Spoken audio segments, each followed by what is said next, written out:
Les hauts négociateurs sur le nucléaire des États-Unis, du Japon et de Corée du Sud se sont rencontrés à Séoul pour discuter du récent essai nucléaire mené par la RPDC.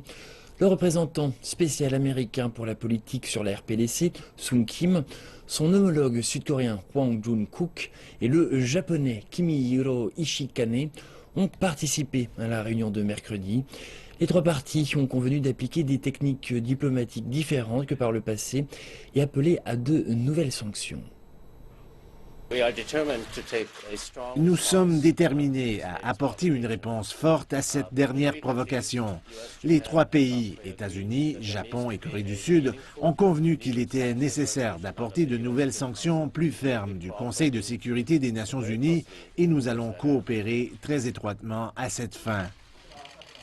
Jeudi, le représentant spécial sud-coréen pour la péninsule coréenne, Hwang Jong-kook, doit se rendre à Beijing pour s'entretenir de la situation avec son homologue chinois Wu Dawei.